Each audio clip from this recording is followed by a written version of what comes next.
It's World Food Day today, and I've been asked to talk about Empires of Food, a book I wrote. And I feel a little bit of a fraud because World Food Day is the commemoration or the anniversary of the formation of the United Nations Food and Agricultural Organization, formed in 1949. And over the last intervening 6 decades or so, what we've had is an evolution in thinking towards this day commemorating the fight against global hunger. I don't think I've ever been hungry for more than 5 minutes over the course of my life. So I feel completely ill-equipped to discuss hunger with you. And for that, I'm actually incredibly grateful. And it was that feeling of gratitude that I've never been hungry and that I live in a society that is extraordinarily affluent and wealthy that inspired myself and fellow Ottawa native, now Boston journalist, Andrew Remus, to write this book because we're worried for the future. We're now at the stage of life where we both have small children, which probably forces the mind to think about the upcoming generations in a more immediate way. And I'm worried about the future. I'm worried that the societies like the ones that build these giant cities, these edifices of architectural wonder, they all sit on a foundation of food, and I don't think that history can give us much sense of confidence that the foundations of these societies are all that strong. So that's essentially, in a nutshell, what the book's about. It's a concern that modern food systems are on shaky foundations and that history can tell us exactly why and how they're shaking. To make the comments of tonight a little bit more immediate, however, I thought I'd start with this article that appeared last month in The Economist. Volatile wheat prices are as much a cause for alarm as are high prices.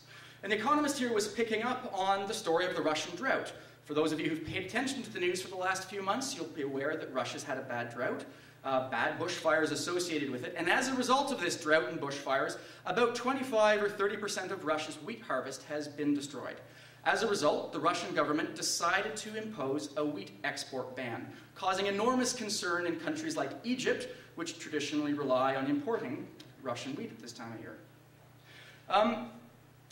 As a result, the United Nations has held an emergency summit to discuss this issue, and there's been a high level of interest in this issue. And part of the interest in this issue right now is because 2 years ago, the world hit what's called a food crisis. And here's exactly what we mean by a food crisis. The graph here, and I'm afraid I've got a few graphs tonight, so you're going to have to bear with me on the graphs. I am an academic after all. The graph here is time on the bottom, so 2003 up to 2008, and that bright red line is world's wheat prices. And you'll see they remained reasonably flat up until mid-2006, and then over a 24-month period, wheat prices roughly tripled. This had a direct economic impact on consumers, so the Consumer Price Index, now in the blue line here, tracks that. And this has a political fallout in the form of food riots which erupted in 2008 in around 24 countries around the world, causing a lot of deaths in Cameroon, and being fingered with toppling Haiti's government. As a result of things like this, at a very high scientific, policy, and political level, a lot of people have started to question whether or not the abundance which I have grown up with is actually really that robust. And so last year, John Beddington, who's the UK's chief scientific advisor, Professor John Beddington, gave a talk where he said that the world will face a perfect storm of problems by 2030. In particular, John Beddington argues that food, water, and energy shortages will unleash public unrest and international conflict. It's pretty important stuff. It's pretty scary, to be honest, and quite sobering, I think. But the real question is Beddington right? Are we actually going to starve? Or is this just another of those tempests in a teapot? And I guess I have a slightly different take than most scientists or academics working in this field. I agree completely with John Beddington that the world faces very, very grave challenges. Climate change, population growth, soil erosion, deforestation, urbanization, genetic diversity that Sheila referred to, the erosion of genetic diversity that Sheila referred to a minute ago. These are all grave problems. However, they're not necessarily unprecedented problems. Many of these problems have occurred in the past. And I think we can take from the 10,000-year history that we have of growing food in remote areas, bringing them to cities, allowing cities to flourish and ultimately decline. I think from that history we can take a lot of lessons. And the first lesson is actually a good lesson, an optimistic lesson. For the majority of the last 10,000 years, we've done pretty well. We have displayed enormous adaptive capacity, or the ability to come up with interesting solutions to complicated problems. However, and this is the big however, there are cases when this same set of problems that we're facing today, population growth, resource depletion, climate change, things like that, when these same set of problems have deeply unhinged society and plunged huge numbers of people into prolonged periods where I would not like my children to be living. So here is a whirlwind tour of some of the elements of the book before I bring the book back to the present tense. Here's my sort of poster children for the apocalypse of the food, or the sort of cautionary examples from history that we really want to avoid. First one is the Maya civilization in the Yucatan Peninsula. This was a highly developed urban culture that flourished for about 300 or 400 years, around between 300 AD and 800 AD. It built huge cities that we see the ruins of which peeking out from the tops of the jungles in the city of Tikal in northern Guatemala. Around about a time of a protracted drought in the Yucatan Peninsula, these cities were abandoned. And although we will never know exactly what happened, the hypothesis is that a combination of soil erosion and deforestation met with political and economic instability and were exacerbated by a long-term drought, and this society was unable to adapt.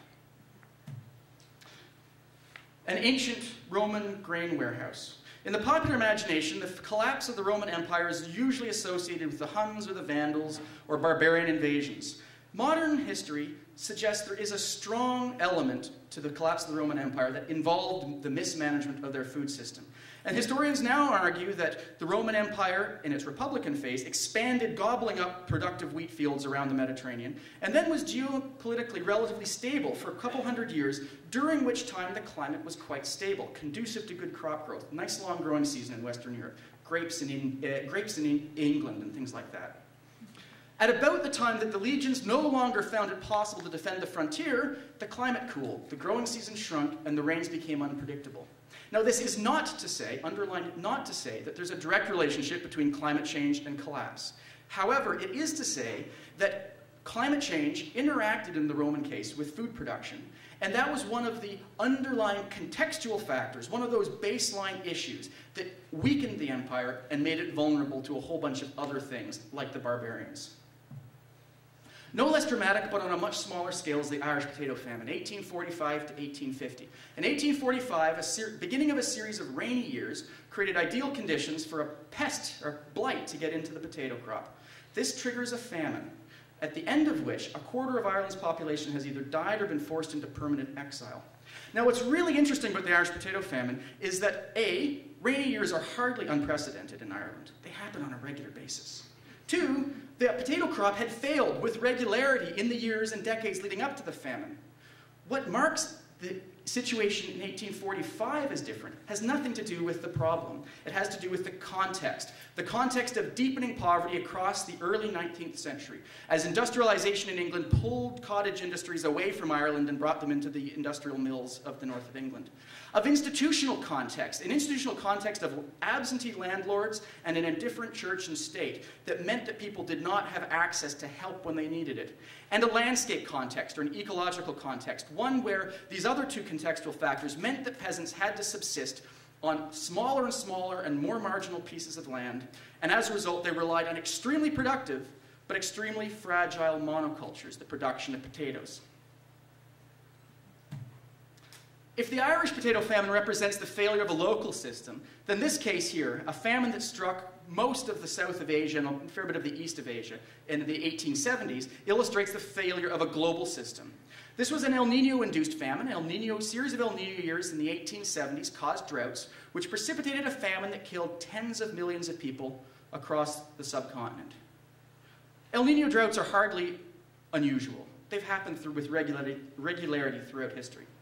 What was unusual is the fact that at the point when these El Niños hit, the traditional agricultural practices of these communities had been replaced by large-scale monocultures designed to produce export crops to feed the demand for luxury items in Europe. The people without access to traditional livelihoods found themselves without any options when the drought took away their export plantations, and Indians and Sri Lankans starved in the tens of millions. My last example, before I bring this lecture more into the present tense, is probably my favorite example from history. It's my personal one I carry around and close to my heart, possibly because I really liked the story of King Arthur and read a lot of stories of King Arthur when I was a kid. And that's the rise and fall of medieval Europe. Medieval Europe finds its origins out of the dying embers of the Roman Empire, when people like St. Anthony the Great, the father of Christian monasticism, clubbed together with a bunch of like-minded individuals and said, "Sod this, the mainstream system just sucks." And they dropped out and set up a commune.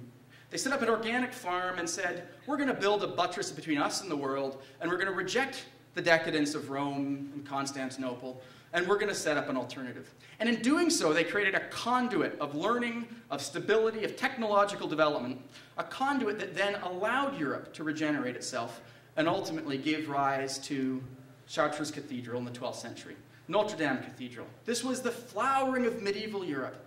Gothic architecture at its absolute zenith, an incredibly productive and exciting point in European history. More statistically, the data backs this hypothesis up. What I've given you here, graph number 2 for the evening, is a timeline. Year 400 on the left-hand side, roughly the fall of the Roman Empire, 1400 on the right-hand side, and what I've done on the y-axis, or the up and down axis, is given you population. And the thing I'd have you take note of is between 900 and 1300, the population of Europe roughly quadrupled. This is the time known as the High Middle Ages, when France alone built 80 cathedrals, 500 abbeys, and 10,000 parish churches. What's interesting here is that this was an extraordinarily sophisticated, advanced society that invested a lot of money in cultural works. But then it did this.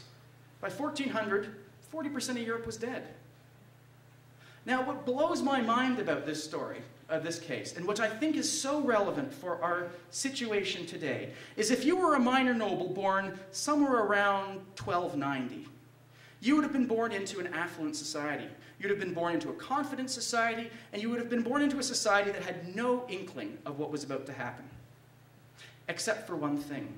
There was one symbol, one economic indicator, that was a harbinger that things were about to go so very wrong. That's the price of wheat.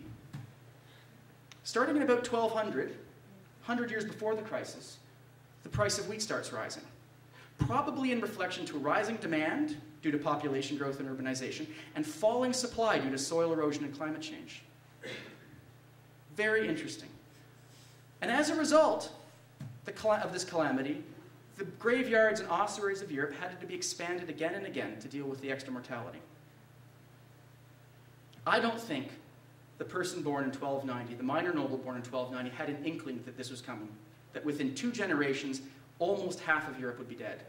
And I worry that we share some of that hubris, that we are sitting at something like the 1290 of our society, and that we have no way of knowing that the world our children could inherit could be so very, very different than the world that we are currently living in.